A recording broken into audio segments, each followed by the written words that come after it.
Salam, gəlin bir anlıq bir senari düşünək. Sizin gündəlik istifadə etdiyiniz virtual köməkçi, istər Siri olsun, istər Alexa, təkcə bir səs deyil. Həm də bir sima. Bəli, üzü var, yaddaşı var, sizinlə səhər evdəki ağıllı güzgüdə söhbətə başlayır, maşına oturan kimi avtomobilinizin ekranında peyda olur və söhbəti davam etdirir. Və ofisə çatanda da kompüterində səni gözləyir. Məhz elə. Bütün gün, bütün cihazlarda eyni varlıq, eyni yaddaş. Bu, elmi fantastika kimi səslənsə də, bugün məhz bu ideyanı reallığa çevirməyə çalışan bir platformaya, Open Human AI-ya baş vuracaq. Hə, əlimizdəki sənədlər də onu çox iddialı adlandırır. Rəqəmsal insanlar üçün tətbiq mağazası. Bizim də missiyamız bu yeni ekosistemin, belə deyək, pərdə arxasına baxmaq, hansı fundamental problemləri həll etdiyini və həm yaradıcılar, həm də bizim kimi istifadəçilər üçün nə vəd etdiyini anlamaqdır. Burada söhbət onu vurğulamaq lazımdır ki, sadəcə daha bir chatbotdan getmir. Yaxud da daha realistik bir avatardan. Tamamilə. Bu, çox daha dərindir. Söhbət, süni intellektin bizim gündəlik həyatımıza tamamilə yeni formada inteqrasiyası üçün fundamental bir infrastrukturun, bir növ əməliyyat sisteminin qurulmasından gedir. Yaxşı. Gəlin bunu biraz açaq. Niyə belə bir platforma məhz indi, bu dəqiqə ortaya çıxır? İlk baxışdan elə görünür ki, lazım olan bütün texnologiyalar onsuz da bir neçə ildir mövcuddur. Çox doğru bir nöqtəyə toxundun. Vəziyyəti bir tapmacanın hissələri kimi düşünə bilərik. Son illərdə bu tapmacanın 3 böyük hissəsi hazır oldu. Amma hərəsi öz küncündə bir-birindən ayrı inkişaf edirdi. Hansılardır o hissələr? Birinci hissə şübhəsiz ki, beyindir. Yəni zəka. ChatGPT, Cloud, Gemini kimi böyük dil modelləri, yəni LLM-lər artıq təbii danışığı anlamaq, məntiqli mühakimə yürütmək və hətta uzun söhbətləri yadda saxlamaq kimi inanılmaz bir həddə çatıb. Deməli, artıq bizim rəqəmsal insanımız ağılsız deyil. Qətiyyən. İkinci hissə isə səsdir. Hə, bu sahədəki inqilabı məncə hamımız hiss edirik. Bir neçə il əvvəlki o robotik maşın oxuyur tipli səsləri düşünün. İndi isə Eleven Labs və ya Azure kimi platformalarla müqayisə edin. Artıq söhbət sadəcə mətni səsləndirməkdən getmir. Emosiyanı, tonu, hər şeyi ötürür. Bəli, hətta nitqdəki xırda pauzaları belə insandan seçilməyəcək səviyyədə təqlid edə bilirlər. Səsinizi belə klonlaya bilirlər. Bu, oyunu tamamilə dəyişdi. Və nəhayət, üçüncü və ən gözə görünən hissə. Görünüş, yəni üz. Ümumiyyətlə, CGI texnologiyaları o həddə çatıb ki, dəri məsamələri, gözlərdəki parıltı, saç telləri kimi detallarla real insandan fərqlənməyən rəqəmsal simalar yaratmaq mümkündür. Yəni bütün parçalar masanın üstündədir. Ağıllı beyin, təbii səs, realistik üz, ilk baxışdan elə gəlir ki, hər şey hazırdır. Amma sənədlərdə də vurğulanır ki, bütün bu möhtəşəm komponentləri bir araya gətirəndə ortaya çıxan nəticə niyəsə hələ də cansız, ruhsuz alınırdı. Məhz elə. Sanki ən vacib bir detal əskikdir. Bax, o əskik detal, bütün bu sahəni illərdir ləngidən o sonuncu darboğaz heç kimin tam həll edə bilmədiyi bir problem idi. Hərəkət və jestlər. Aha, yəni danışarkən edilən o təbii hərəkətlər. Tamamilə. Bir insanın danışarkən etdiyi o xırda baş hərəkətləri, əl-qol jestləri, emosiyaya uyğun mimikaları, bunlar olmadan ən realistik model belə bir vitrin manikeninə bənzəyir. Ənənəvi motion capture isə bahalıdır və real vaxt rejimində işləyən bir süni intellekt üçün, belə deyək, tamamilə yaranmır. Nəticədə də əksər rəqəmsal insanlar ya donub qalır, ya da eyni hərəkətləri təkrarlayır. Eynən. Bir kuklaya bənzəyir. Open Human-ın əsas iddiası da məhz bu boşluğu doldurmaqdır. Deməli, problemi anladıq. Hərəkətsizlik və cansızlıq. Bəs Open Human-ın buna cavabı nədir? Onlar bu yapışqan rolunu necə oynamağı planlaşdırırlar? Sənədlərdə təqdim etdikləri model çox maraqlıdır. 3 tərəfi bir araya gətirir. Bəli, yaradıcı, platforma və son istifadəçi. Gəlin birinci yaradıcılardan başlayaq. Onlar kimlərdir və bu sistemdə hansı rolu oynayırlar? Yaradıcılar bu ekosistemin, belə deyək, ürəyidir. Onlar 3D rəssamlar, süni intellekt mühəndisləri, senaristlər və hətta səs aktyorları ola bilər. Onların işi sadəcə bir model dizayn etmək deyil. Həqiqi mənada bir varlıq yaratmaqdır. Bəli, bir şəxsiyyət, görünüş və davranış toplusu yaratmaqdır. Şəxsiyyət üçün onlar hansısa bir LLM-in API-ni, yəni beynini təqdim edirlər. Görünüş üçün 3D modeli hazırlayırlar, davranış üçünsə onun müxtəlif vəziyyətlərdə necə reaksiya verəcəyini müəyyən edirlər. Bu, çox kompleks bir iş kimi səslənir. Yəqin ki, sıfırdan belə bir varlıq yaratmaq üçün ciddi texniki biliklər lazımdır. Platforma bu prosesi necə asanlaşdırır? Bax, platformanın gözəlliyi də buradadır. O, yaradıcılara bir çox pulsuz alət təqdim edir. Məsələn, başlanğıc üçün hazır 3D kişi, qadın və neytral modellər və ya AR-Kit ilə uyğun 52 üz ifadəsi, yəni Blend Shapes. Bir dəqiqə, Blend Shapes nə deməkdir? Bu, çox texniki termindir. Çox sadə dildə desək, bunlar bir rəqəmsal üzün edə biləcəyi bütün mümkün hərəkətlərin, gülümsəməkdən tutmuş, qaş çatmağa, ağız açmağa qədər riyazi təsviridir. Animasiya üçün bu fundamental bir şeydir. Aydındır. Platforma bütün bunları və web əsaslı Creator Studio adlı bir redaktoru pulsuz verir. Hətta ZWrap adlı bir funksiya var ki, bu da, məsələn, öz üzünün 3D skanını asanlıqla bu əsas modellərə tətbiq etməyə imkan verir. Ən vacib məsələ isə yəqin ki, monetizasiyadır. Yaradıcılar bundan necə pul qazanır? Bəli, və bu bəlkə də ən cəlbedici tərəfidir. Model çox aydındır. Gəlirin 70%-i birbaşa yaradıcıya gedir. Bu, App Store və ya Steam modelinə bənzəyir. Tamamilə. Və istedadlı insanları bu ekosistemə cəlb etmək üçün çox güclü bir stimuldur. Yaradıcılar artıq sadəcə bir 3D fayl satmırlar. Onlar tam bir təcrübə satırlar. Çox aydındır. Bəs platformanın öz rolu nədir?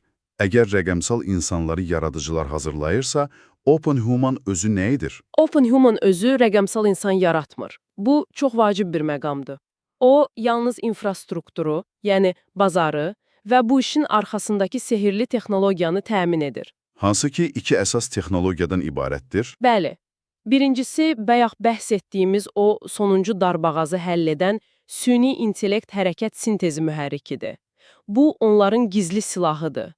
Sistem gələn mətni, səsin tonunu və tələb olunan emosiyanı analiz edərək, 50 milisaniyədən daha az gecikməklə real vaxtda tamamilə təbii jestlər yaradır. Yəni, hər dəfə fərqli bir jest edə bilər. Məhz elə. Eynilə real insanlar kimi. Bu, onun sadəcə danışmasını deyil, həqiqətən yaşamasını təmin edir. Bəs ikinci və sənədlərdə ən vacib olduğu vurğulanan texnologiya? İkincisi və bəlkə də bütün bu konsepti unikal edən texnologiya kontekst sinxronizasiya sistemidir. Təsəvvür et, bu sistem sənin söhbət tarixçəni, zamanla öyrəndiyi seçimlərini, olduğun məkanı, hətta təxmin etdiyi emosional vəziyyətini belə bütün cihazlar arasında 100 millisaniyədən az bir zamanda sinxronlaşdırır. Nəticə də çox sadədir. Amma bir o qədər də güclüdür. Bir yaddaş, çox sayılı cihazlar. Bu, texnoloji cəhətdən heyran edicidir, amma bir tərəfdən də biraz qorxuducu səslənmir. Bütün söhbət tarixçəmizin, məkan məlumatlarımızın bir sistemdə cəmlənməsi, məxfilik baxımından ciddi suallar yaratmır ki. Bu, çox haqlı və vacib bir sualdır. Sənədlərdə də bu məsələyə toxunulur. Platforma ucudan uca şifrələmə, GDPR və CCPA kimi məxfilik standartlarına uyğunluq vəd edir. Yəni, istifadəçinin öz məlumatları üzərində nəzarəti var. Tam nəzarət, onu istədiyi vaxt ixrac edə və ya silə bilər. Həmçinin ictimai yerlərdəki cihazlar üçün xüsusi məxfilik rejimləri var. Amma şübhəsiz ki, bu qədər şəxsi məlumatın bir yerdə toplanması, texnologiya geniş yayıldıqca cəmiyyətdə ciddi müzakirələrə səbəb olacaq. Yaxşı, gəlin bütün bu texniki detalları bir kənara qoyub, son istifadəçi üçün bunun nə demək olduğuna baxaq. Bütün bunlar gündəlik həyatda necə görünür? Sənədlərdə iMMA adlı bir rəqəmsal insanla keçirilən bir günün ssenarisi var. Mütləq. O ssenariyi konsepti canlandırmaq üçün mükəmməldir. Gəlin o günü addım-addım izləyək. Sahar saat 7, evdəsən. Ağıllı güzgünün ekranında iMMA peyda olur. Səni adınla salamlayır və deyir, sabahın xeyir, bugün nahara nə istəyərdin? Sən də bilmirəm nəsə yüngül bir şey deyirsən və o, sənin keçmiş seçimlərinə əsasən bir neçə variant təklif edir. Sonra ssenariyə görə notebook'u açırsan və Amy dərhal ekranın bir küncündə görünərək saat 9-dakı vacib görüşünü xatırladır. Tamamilə. İndi isə hərəkətə keçirik. Saat 8 yoldasan, maşının Android avtomotiv ekranında Amy görünür. və söhbəti davam etdirir. Bəli, o yoldakı tıxac barədə məlumat verir və sonra deyir. Yadımdadır, səhər alış-veriş siyahısı hazırlamaq istəyirdin. Süd və çörəkdən başqa nə əlavə edək? Bax, bu o sinxronizasiyanın gücüdür. Söhbət qaldığı yerdən davam edir. Heç bir kəsinti olmadan. Bu, indiki köməkçilərlə müqayisədə inanılmaz fərqdir. Saat 9-da ofisə çatırsan və masaüstü kompüterində eyni günün 3 əsas tapşırığını göstərir. Günorta 12:30-da isə telefonuna ondan bir bildiriş gəlir. Və o bildiriş sadəcə nahar vaxtıdır deyil. O, sənin avtobus dayanacağında olduğunu bilir, əvvəlki restoran seçimlərini analiz edir və deyir ki, bax, 200 metr irəlidə sənin çox bəyəndiyin Vyetnam mətbəxi var, bir fo yeməyə nə deyirsən? Bu artıq köməkçi deyil, sanki səni tanıyan bir dost məsləhətidir. Düzdür. Axşama doğru senari daha da maraqlılaşır. Saat 6-da supermarketdəsən.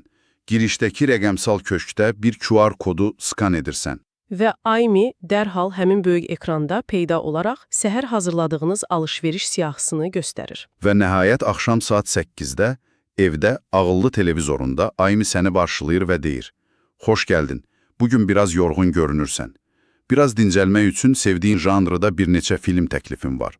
Gün ərzində 7-dən çox fərqli cihaz, amma eyni Aymi, eyni söhbət, eyni yaddaş, hər cihaz dəyişikliyi isə 2 saniyədən az çəkir. Açığı, bu ssenarini oxuyanda məni ən çox təsirləndirən şey texnologiyanın sanki görünməz olmasıdır. Sən cihaz dəyişdirməyi, proqram açmağı düşünmürsən. Sadəcə söhbəti davam etdirirsən. Bəli, bu bizim texnologiya ilə olan münasibətimizi kökündən dəyişə biləcək bir şeydir. Məsələ, bu sadəcə müxtəlif cihazlarda eyni chatbotu açmaq deyil. Bu, səninlə birlikdə hərəkət edən, məkanı və vəziyyəti anlayan vahid bir varlığın olması deməkdir. Bəs bütün bunlar böyük mənzərədə nə deməkdir? Open Human özünü rəqibləri ilə müqayisədə harada görür? Çünki bazarda artıq Character AI kimi platformalar və ya MetaHuman kimi alətlər var. Bu müqayisə onların strategiyasını anlamaq üçün çox önəmlidir. Məsələn, Character AI ilə müqayisədə Open Human 2 fundamental yenilik gətirir. Real zamanlı 3D görünüş və jestlər və ən əsası cihazlar arası kontekst sinxronizasiyası. Yəni, Character AI bir pəncərənin içində qalır. Dünyada hərəkət edən bir varlıqdır. Bəs MetaHuman kimi sırf görünüşə fokuslanan alətlərlə müqayisədə necə? Onlar vizual keyfiyyət baxımından çox yüksək səviyyədədirlər. Fərq daha da böyükdür.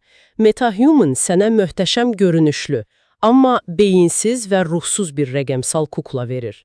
Onu danışdırmaq, ona şəxsiyyət vermək, onu bir platformaya inteqrasiya etmək tamamilə başqa və çox mürəkkəb bir işdir. Open Human isə bütün bunları bir paketdə təqdim edir. Bəli, görünüş, beyin, hərəkət, səs, bazar yeri və yaradıcılar üçün monetizasiya. Biri sadəcə bir alətdirsə, digəri tam bir ekosistemdir. Platformanın uzun müddətli vizyonu nədir? Sənədlərdə bu barədə kifayət qədər cəsarətli fikirlər var. Vizyon həqiqətən də çox iddialıdır. Onlar hesab edirlər ki, 10 il ərzində insanlar gündəlik işlərini görmək üçün tətbiqlərlə deyil, varlıqlarla qarşılıqlı əlaqədə olacaqlar. Yəni, təqvim proqramını açmaq əvəzinə sadəcə rəqəmsal varlığından soruşacaqsan.